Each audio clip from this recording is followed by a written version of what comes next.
अस्सलामुअलैकुम दोस्तों, तुसी देख रहे हो पाक पंजाब टीवी।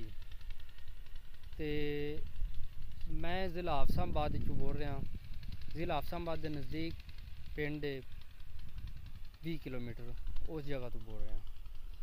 ते ए दोस्तों 2 एकड़ ज़मीन है काबिल फरोख्त वास्ते।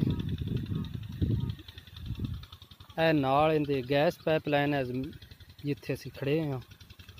ए नाल परा पिंड, ए पिंड इत्थे 4 पिंड पौंदे। एक है जदू इधरों आवाज़ आ रही है, एक है पिंड, 2 तो एक है जिदे सड़क जाती है इहदे नाल 1 किलोमीटर हट के पिंड।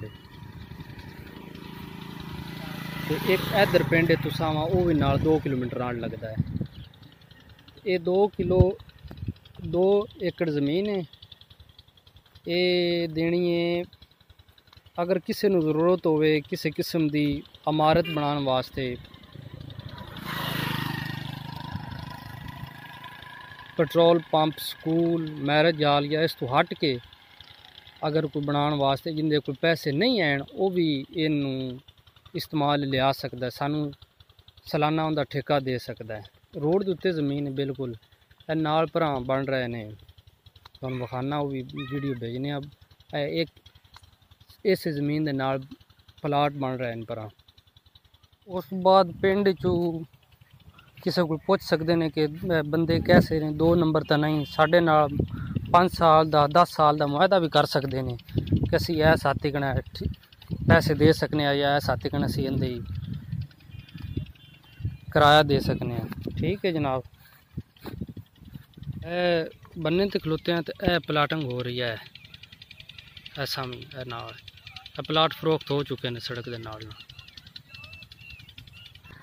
ए पिंड जनाब बिल्कुल नाल ज़मीन के विच असीं खड़े हैं। कैमरा ठीक नहीं इस वजह तो रिजल्ट ठीक नहीं आ रहा। तो फी मरले की कीमत के हिसाब नाल ठेका दे सकता है बंदा। 100 रुपया कर लो घट तो घट फी मरले के हिसाब नाल। 100 रुपया किराया, 100 रुपये तो घट किराए के हिसाब नाल तुसी लै सकते हो। 100 तो भी कुछ कम कर सकां ते, लेकिन साडी डिमांड वैसे 120 रुपये पर मरले के हिसाब नाल। वो सिर्फ इस वास्ते कि जेड़े बिल्डिंग बना सकते हैं तो अगर वो ज़मीन मुल नहीं खरीदी जा सकती, बाद में मुल खरीद सकते हो, उन्ना चिर सानू ठेका दे सकते हो। इनदे विच गैस विच आ रही है, बिजली भी विच लगी हुई है।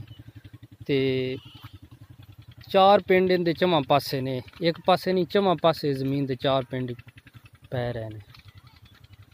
तो एड्रैस भी फ़ोन नंबर तुहानू दे देने। अगर कोई रबता करना चाहे, इन्फॉर्मेशन लेना चाहे मज़ीद जिहड़ी असीं विच वीडियो नहीं दस पुछ सके।